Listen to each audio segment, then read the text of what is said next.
श्री महाप्रज्ञ गुरवे नमः।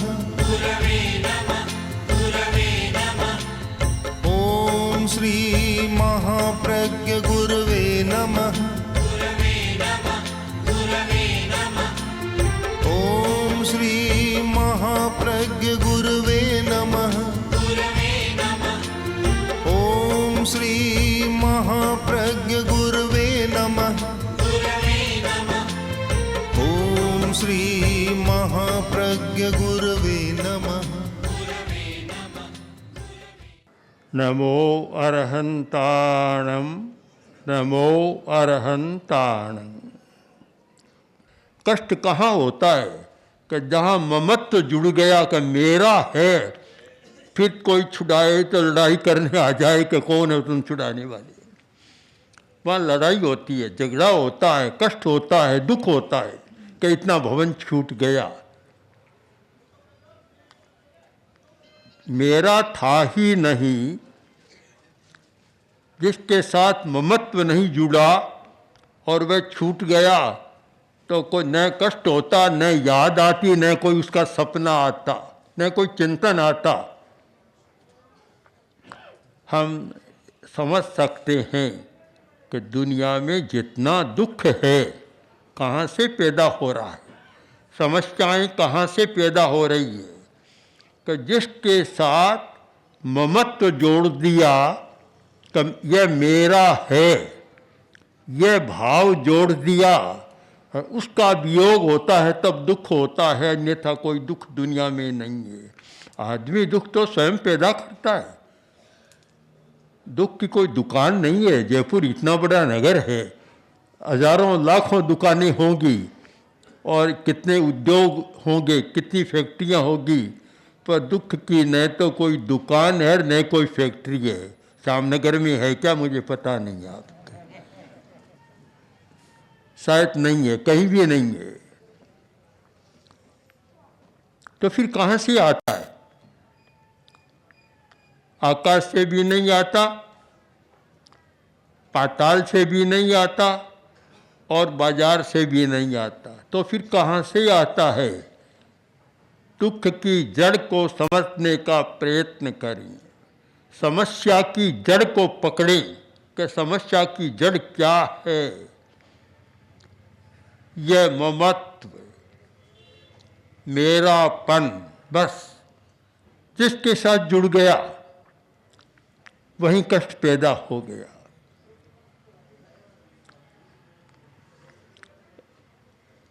दुनिया में प्रतिदिन हजारों आदमी मरते हैं, सैकड़ों सैकड़ों एक्सीडेंट होते हैं। कितने लोग मरते हैं? अब कोई आज कलकत्ता मुंबई में मरा तो जयपुर वालों को कोई कष्ट नहीं है, किंतु अपना कोई है जिसके साथ ममत्व जुड़ा हुआ है, वह दुनिया के किसी कोने में मर जाए, चाहे यूरोप में, चाहे अमेरिका में और चाहे रशिया में, तो कष्ट हो जाएगा। इस कारण क्या है? तो उसके साथ यह ममत्व का धागा जुड़ा हुआ है। तो हम सच्चाई को समझें कि अगर सुखी रहना चाहते हैं तो पदार्थ का उपयोग तो करना होता है, पर मेरा है, धन मेरा, मकान मेरा, पदार्थ मेरा या लोग मेरे, यह संबंध न जोड़े, बस यह धागा न जोड़े। एक आदमी ने एक बंगला खरीदा, बहुत बढ़िया स्थान था, पेड़ लगे हुए थे। उनमें एक पेड़ बड़ा सुंदर पेड़ और फल बड़े सुंदर दिख रहे थे, रंग लाल, बड़े बढ़िया लग रहे थे। एक फल नीचे गिरा, कुत्ता बैठा था, उसने फल खाया और थोड़ी देर बाद मर गया। थोड़ी देर बाद एक लड़का आया और उसने देखा फल तो बहुत बढ़िया है, फल तोड़ा, खाया और वह भी मर गया। जब मालिक ने देखा कि ये क्या बात है कि जो भी फल खाता मर जाता है, कुल्हाड़ी लेकर आया और सारे फल काट तोड़ दिए सारे फल। कुछ समय बाद फिर फल आ गए, उससे भी बढ़िया।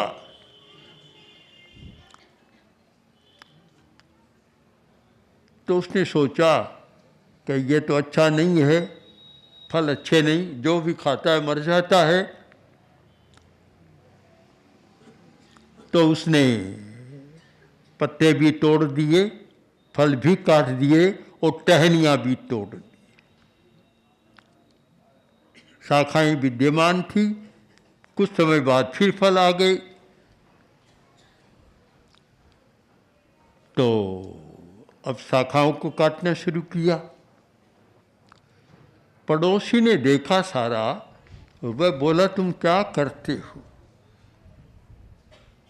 पता नहीं यह किम्पाक वृक्ष है, किम्पाक फल का वृक्ष है, जहरीला वृक्ष है। तुम फल काटोगे, पत्ते काटोगे, टहनियों को तोड़ोगे, शाखाओं को तोड़ोगे, कब तक तोड़ते रहोगे? जब तक इसकी जड़ को न उखाड़ दो, तुम्हारी समस्या का अंत नहीं होगा।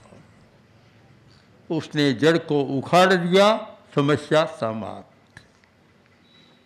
हम लोग भी क्या करते हैं, एक समस्या आती है, उसे सुलझाने का प्रयत्न करते हैं, फिर दूसरी समस्या आ जाती है। ऐसी बात कभी कभी हमारे सामने भी आ जाती है कि बेटा और बहू दोनों में अनबन है,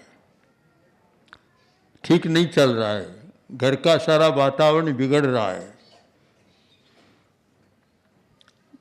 आखिर होते होते तलाक हो गया, सोचा समस्या का समाधान हुआ। तो कुछ दिनों बाद दूसरा बेटा था, फिर वही समस्या पैदा हो गई।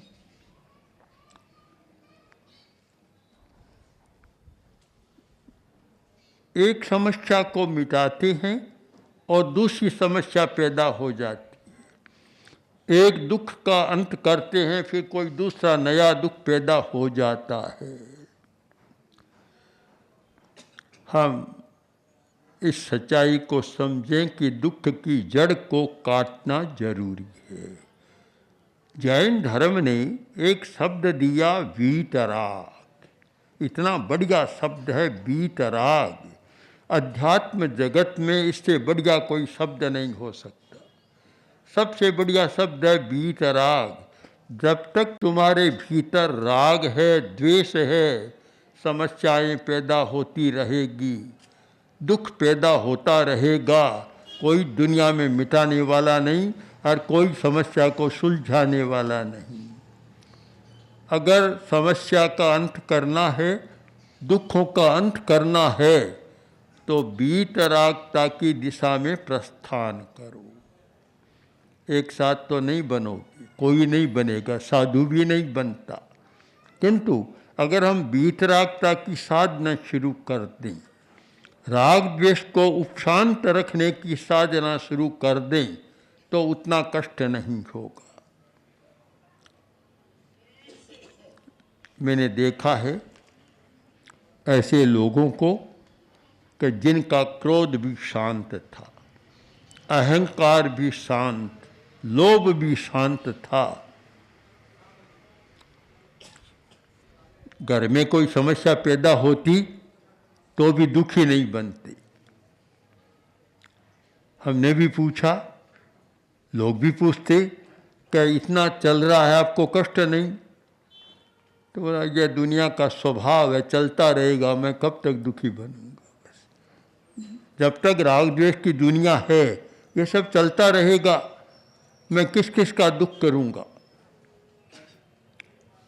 दुखी नहीं बनता। और उस समस्या को अपने सिर पर ओढ़ देता है, पगड़ी टोपी बना लेता है या कोई ताज बना लेता है, तो भारी दुखी हो जाता है। इसलिए हम बीज को समझने का प्रयत्न करें। भगवान महावीर की वाणी में एक सुंदर सूक्त है कि रागो ये दोषो वीर कम बीजम। कर्म का बीज क्या है? राग और द्वेष। ये जहरीले बीज हैं। जब तक ये रहेंगे तब तक समस्याएं पैदा होगी, कोई नहीं रोक सकता। एक भाई आया और अपने घर की समस्या बता गया, फिर आया कि समस्या वैसे ही चल रही है। तीसरी बार आया और बोला कोई अंतर नहीं आया, समस्या वैसे ही चल रही है। राग द्वेष की दुनिया में समस्या का अंत हो नहीं सकता।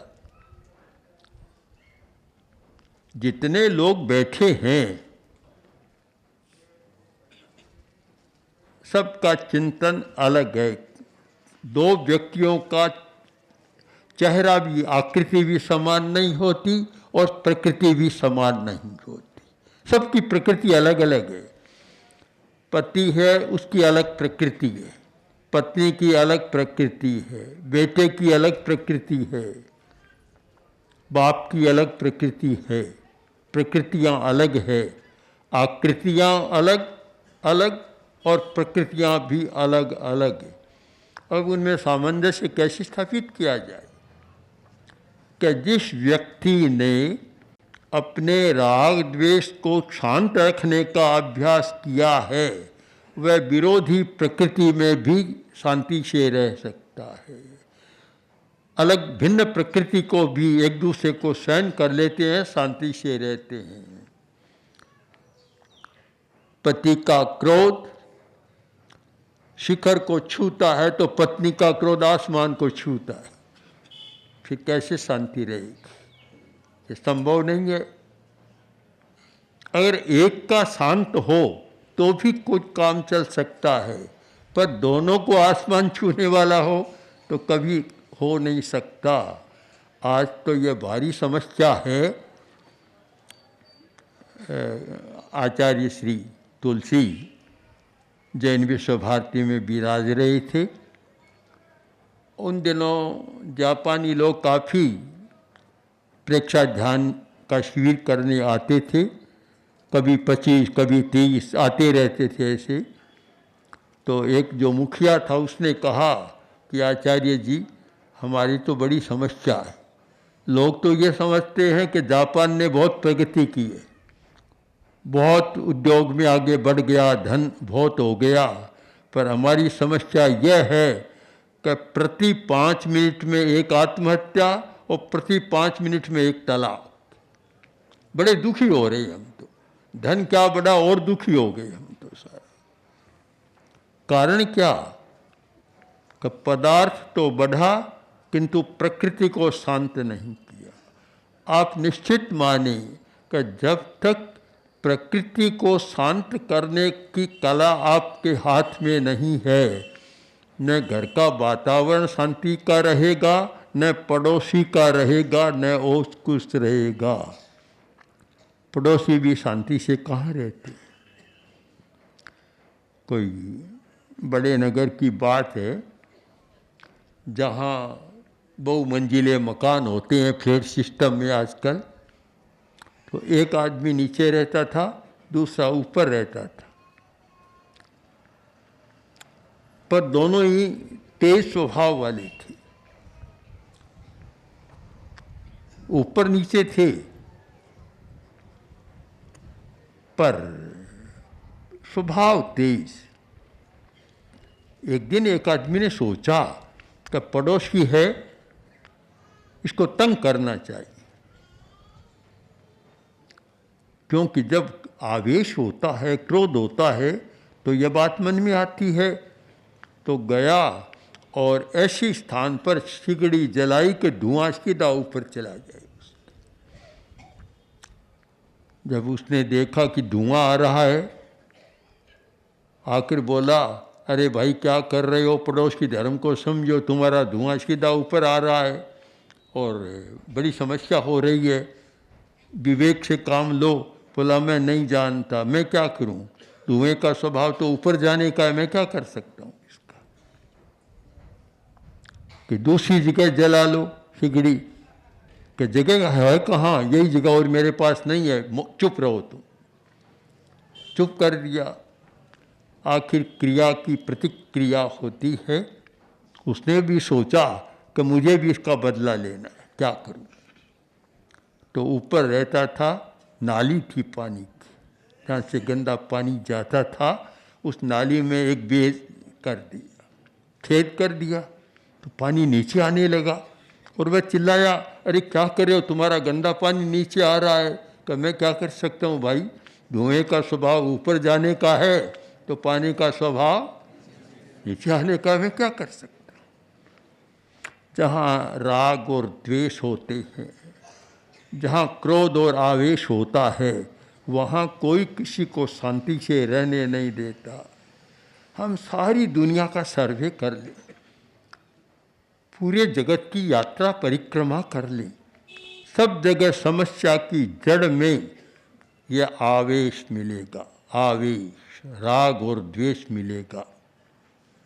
अगर हम राग और द्वेष को एकदम वीतराग तो नहीं बन सकते, पर राग और द्वेष को उपशांत रखने का, अपने इमोशन पर कंट्रोल करने की कला भी सीख जाएं, इतना अगर कर लें तो शायद शांति के साथ रह सकते हैं।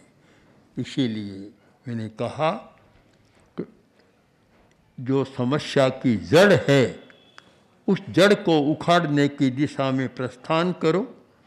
एक साथ तो नहीं पहुंच सकते वहाँ तक, पर कम से कम उपशांत करो कि फलों को खाओ मत, जहरीले फलों को, इतना तो करो, संयम करो, उपशांत करो।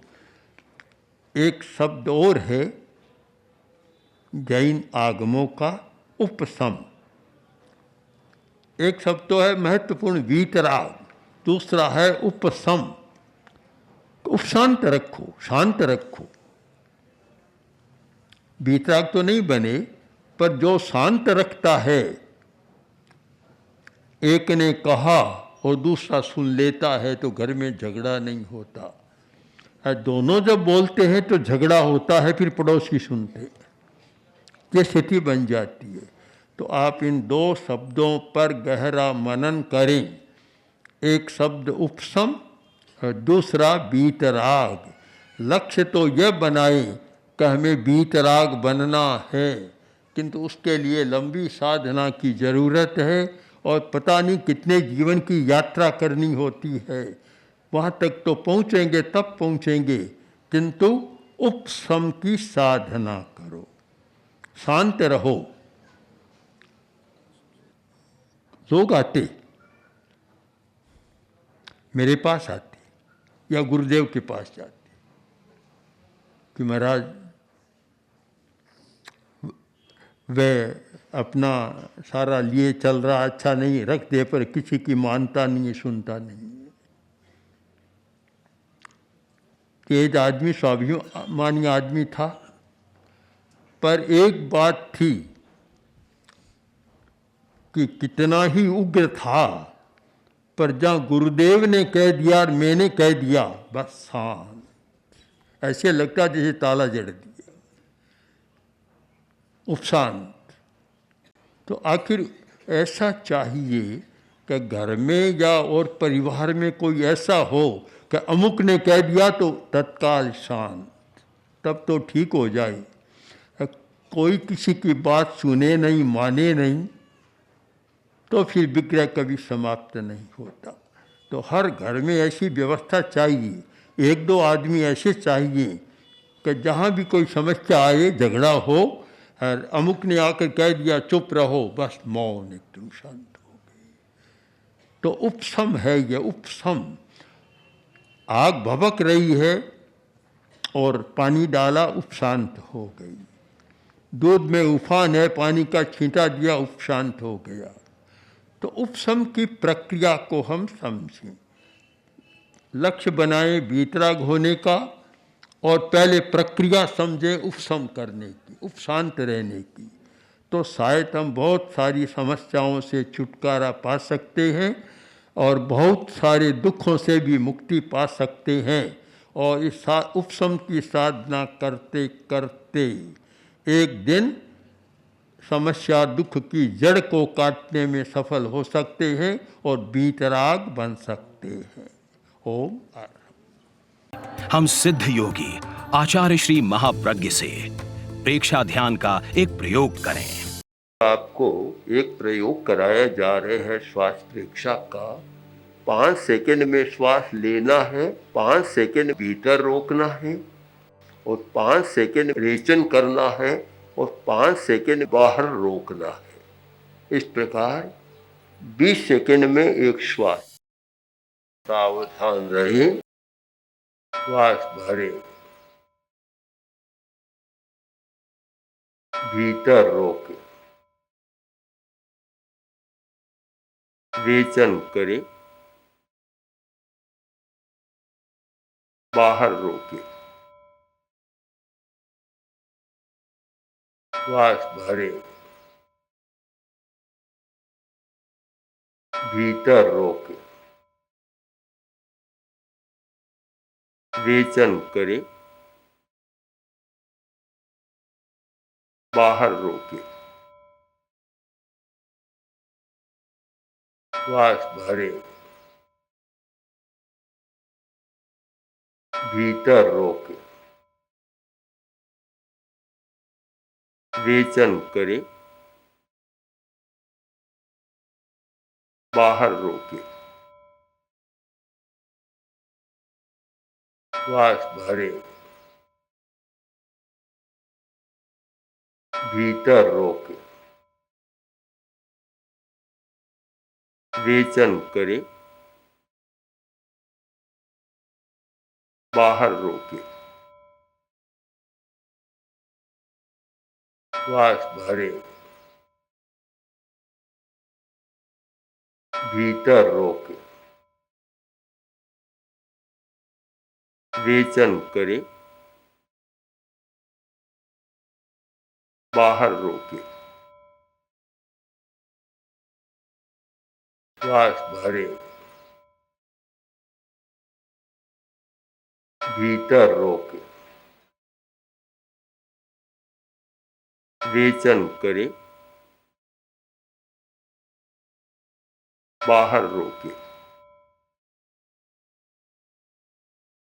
श्वास भरे। प्रयोग संपन्न। तो ये ध्यान के बहुत छोटे प्रयोग कराए हैं और इनका स्वयं बार बार अभ्यास करें तो एक अच्छा अभ्यास हो सकता है। ओम आत्मा।